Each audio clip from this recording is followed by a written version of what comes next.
Even as the tears fall down, is that the only scars in heaven are on the hands that hold you now.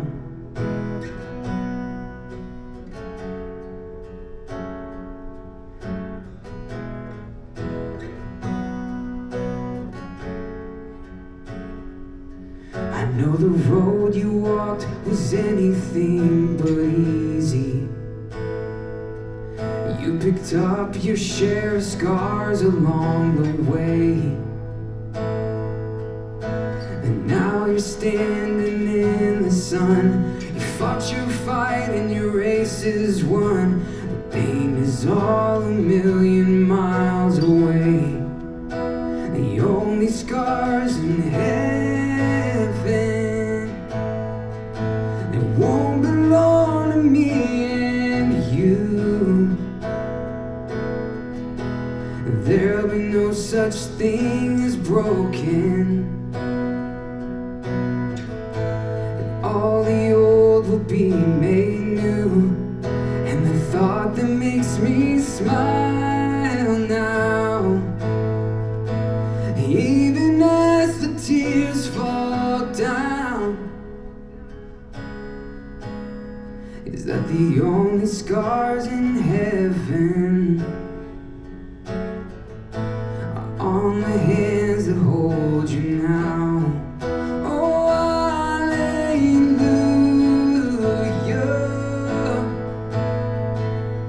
hallelujah.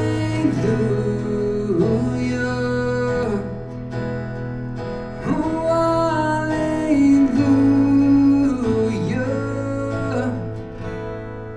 Oh, the hands that hold you now.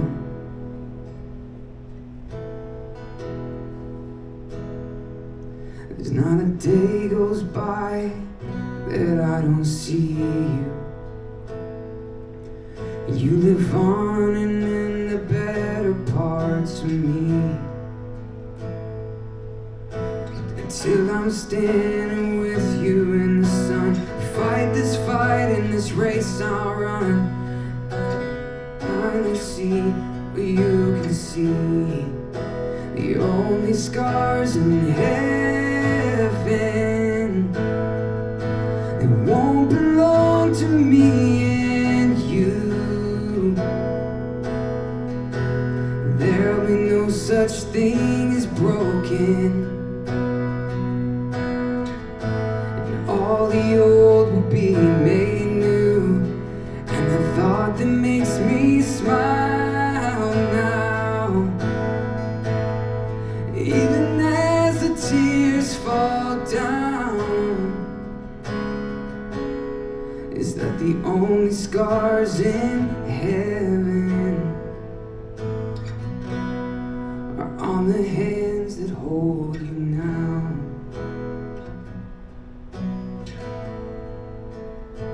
Oh, thank you, Jesus.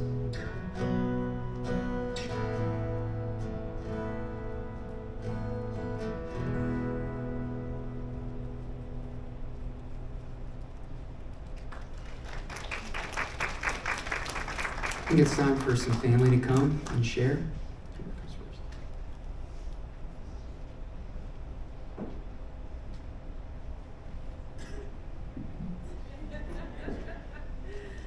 Oh, boy. First, I want to say thank you, Linda, for everything you did for our brother, our friend, everyone. Thank Linda. She did so much for him. Thank you for putting this all together. Thank you for bringing us all here together and taking such good care of him. Thank you for that. We love you. So thank everyone who came to honor Mark. Really appreciate you taking the time. Funerals are never convenient to our lives, and but unfortunately, weddings and funerals, right? We get to see the most amazing people we haven't seen in years, so thank you for coming. I'm Denise. In case you didn't know, I am the sister that is just like him. So, one thing that grief has said is you don't just miss the person, you miss the person you were with that person.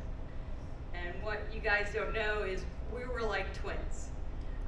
We were the same person, Linda can tell you, except for two small things. I didn't collect anything. If any of you ever saw his office, it was an amazing feat. The patches, the jets, the seashells, wonderful. I don't collect anything. And the other thing is, I can spend money. He once told me taking money out of savings was like taking his arm off and beating himself over the head with it. So, I don't have that problem. My husband can tell you. Growing up, we were 8.5 years apart, so I really didn't know him that well. He was the guy on the other side of my bedroom wall. He had a beer can collection by that time. He had a sign on the wall that used to vibrate when he played Rain Over Me. I remember that. Of course, my sister and I, Donna Lee, we would tease him by going into his room when he wasn't there, moving his Scotch tape, because this was a thing. Everything was in its place in our brother's world. He loved his cat. There was a picture of him with Fuzi, his beloved cat, and of course, he had many, many cats over the years with Linda. I remember he got to inherit our 1972 Pinto. And the engine died in that thing, and he replaced the engine himself with our father, and that was quite a feat, but it never quite worked well after that. By the time I inherited it, I had to pop the clutch to start the car every time. It was quite the thing. It was a Flintstone car. There was wood in the floorboards because your feet would go through. I remember him growing up with Larry and David Cangelosi all the time, because that's about the time when I remember he was already in high school. So I remember that. I remember hearing the story about him and Larry. Where are you, Larry? Driving straight to Miami, 20 hours straight without stopping. 20 hours. I remember that story. And then he was in his last year of college, which, in case you didn't know, was 5.5 years. But there's a reason for that. I'll get to that. I was 14. I was a freshman in high school, and he invited me to go down to University of Maryland and spend the weekend with him in the frat house. And I got to do that. He took me to University of Maryland versus Clemson football game, November 15th, 1980, okay? So this is how long ago this was. And I was 14, and guess what I got to do? I got to smuggle the alcohol into the stadium. Thank you, Marky. That was my job, because she's too young. They won't even look at her. Anyway, there's a reason it took him 5.5 years to get a bachelor's degree in general studies. Because he was waiting for that elusive pilot slot. They kept offering him the navigator slot, offering him the navigator slot. He waited for that pilot slot. But as we all know, God knows what's best for you, even though he offered it to him so many times. But there was a reason he ended up in a navigator slot, because then he ended up in Texas as a second seater to Jimbo. Where's Jimbo? And that was a big deal, right? And Herman Dorfer, he's here somewhere too. And I think that's where you guys all met, right, in Austin. And the reason why he ended up taking pictures in that RF4, because there was this cutest girl that was developing these pictures. So God always knows what's best for us, even though we think what we want is best for us. So remember that. He took awesome pictures throughout his life too. I think Linda has some put on boards for us to look at. But I used to go into his room when we moved to a bigger house, and Donnelly and Mark never lived there because I was so much younger. Because, I'm so much younger. Did I say that? Anyway, I would go into his room and just stare at his pictures. He was an amazing picture taker, in case you guys didn't know that about him. Anyway, when I was 18, I got invited to go to Austin to be with Mark and Linda, and that was just an amazing trip for me. Now, I told you we were very much the same, right? Well, and the person, you miss that person that you get to be with that person. Well, we were the weirdest people together. Weird. Okay, the things we would laugh at, no one else would understand but my brother and I, okay? Not even Linda. She'd be like, or my husband. Anyway, we were so weird together and goofy. The things that he would do, he was so goofy. You guys didn't know. I went to Austin. He took me to the base, and I think it was a captain by then. And we were at the base, and the phone rang, and he answered the phone. Captain Haber. And I was like, who was that? So I didn't get to know that guy like you guys did in the Air Force with him, but it was amazing. He was just like, wow, what a different person than what I grew up with. So that was kind of neat. Seeing that side of him was so different. He really was Top Gun. And as my husband reminded me a few minutes ago, he said, they pay me to do this. He loved what he did. He loved flying jets. He loved seeing the world. He loved seeing it with Linda. He lived the life of that movie. The fly boys in the bar, all the fun stuff. He has so many stories, but he still was fun. My sister went to visit him in Hawaii, and these were the kind of things he got to do. So he took her to the O Club, which is such a big treat for us. We get to go to the O Club, oh my gosh, it's neat. He took her in there, and they're getting ready to go to the buffet line. And he hands her a plate, and he says, okay, when you get up there, you tell the guy, Air Force. And she's like, what? He goes, yeah, you have to go up there and you have to say, Air Force.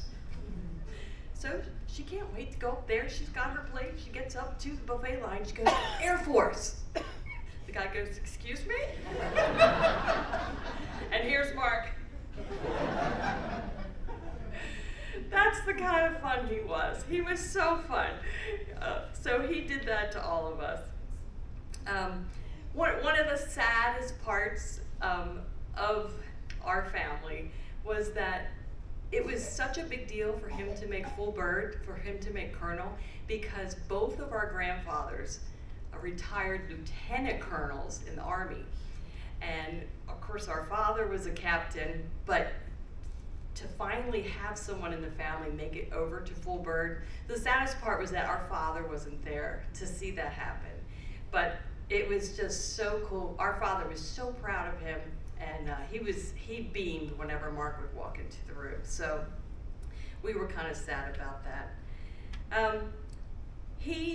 We know he may not have gone to church, but we know he loved God because he loved people. And if anybody ever rode an elevator with him, you know that. He could talk to anyone, anywhere, anytime, and especially in an elevator. He just loved people. He could talk to anyone. So we were lucky enough to actually live right next door to each other when he retired.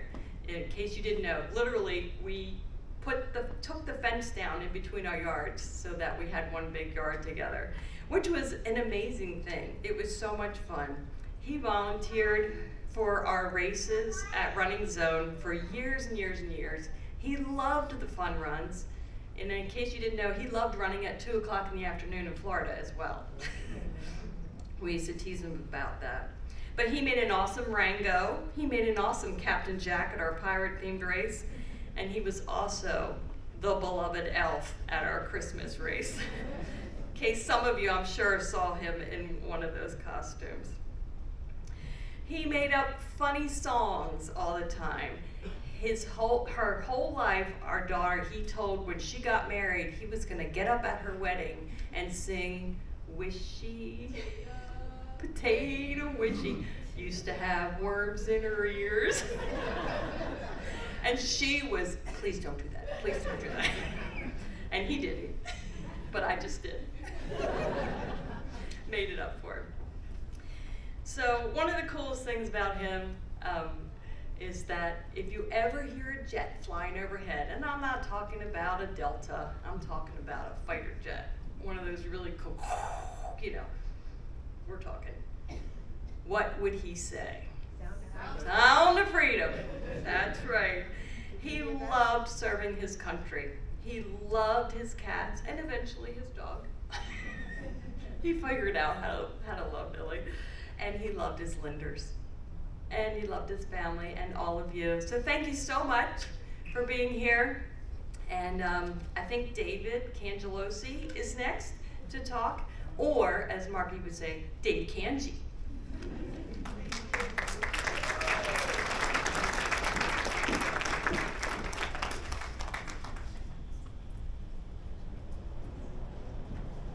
Hello everyone.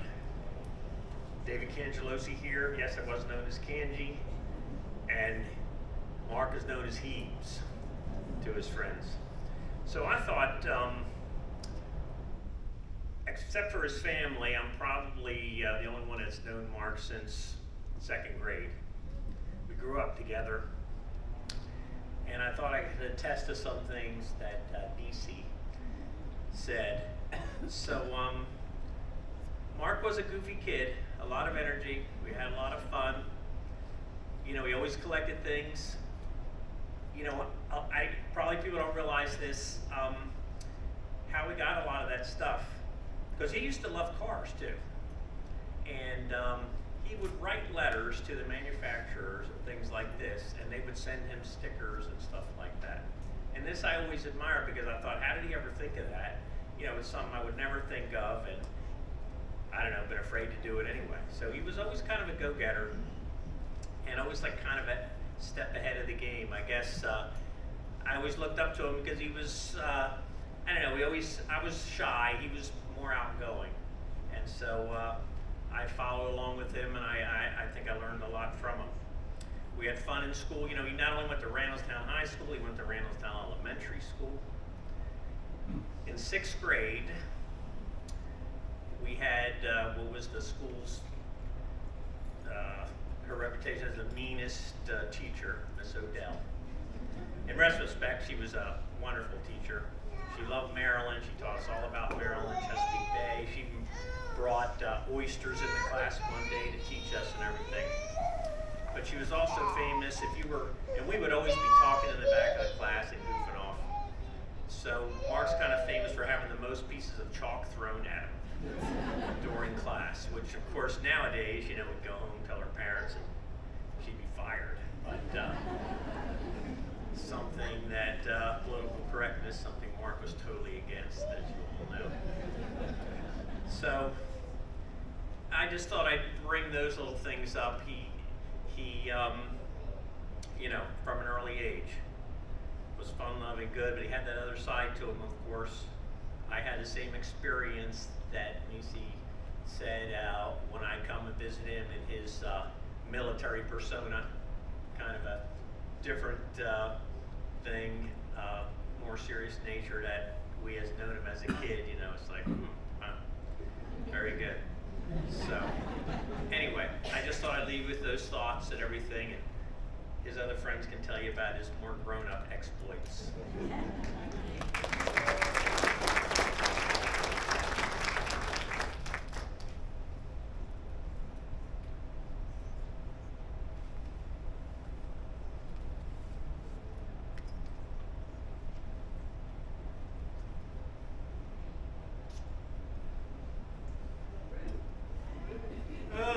God, I never thought I'd see this day.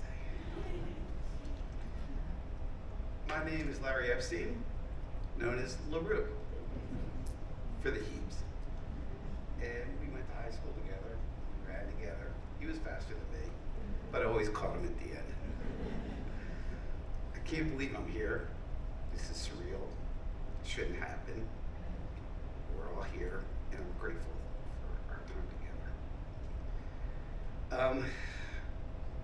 Yesterday was my dad's birthday. In 92. My parents loved him. And I remember a story, the Pinto. My father says, "Who's picking you up today?" "Hebes, he's coming by, he's gonna pick me up." Here comes this yellow Pinto over the hill. And he's coming down that hill, slams it into skating marks, made a U-turn, peeled wheels, and my father goes, "My God, does that guy think he's a fighter pilot or something?" I go, "Yeah, that's what he wants to do."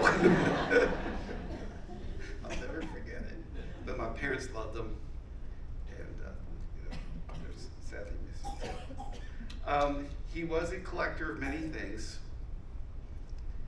One of the most famous things, cardboard Santas. So I found them.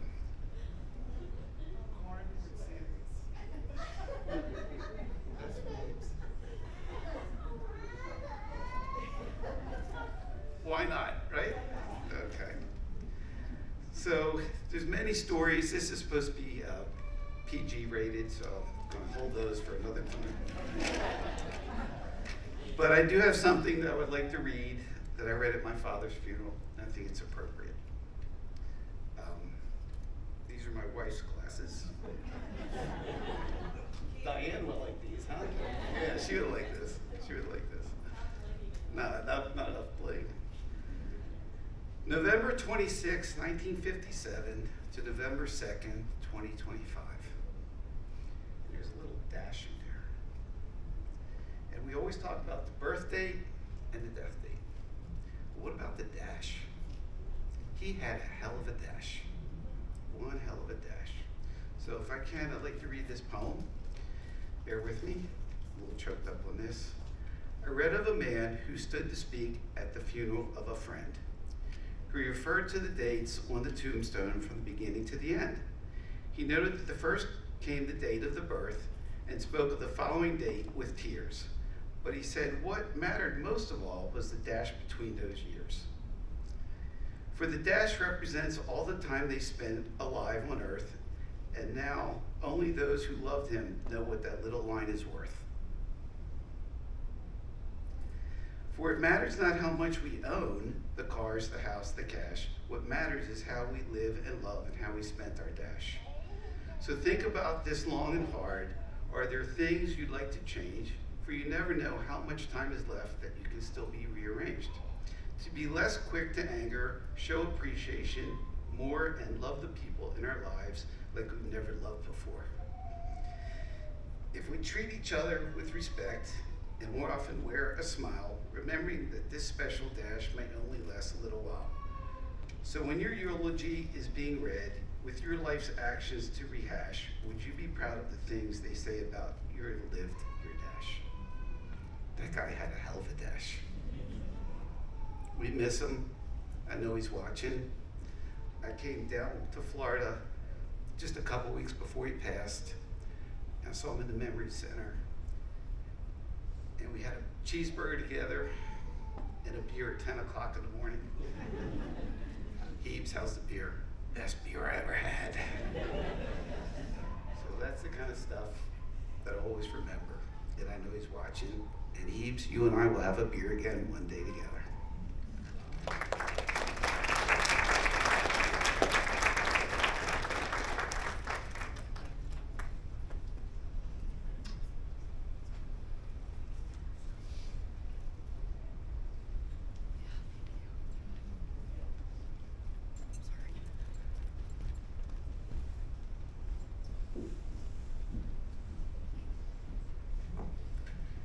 Hi everybody, my name is Jim Adelberg, known as Jim Bob to Hebes.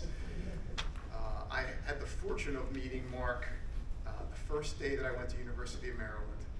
We lived in Allegheny D, and I lived across the hall from where Heaves lived. And he was already there for 2 years at that point, if I remember correctly. But what's amazing is that with all the people who went to University of Maryland, all the kids who were at Maryland, there were probably 40,000 kids at Maryland at that point. I really only have 2 or 3 really good friends from Maryland, and Heaps was one of them.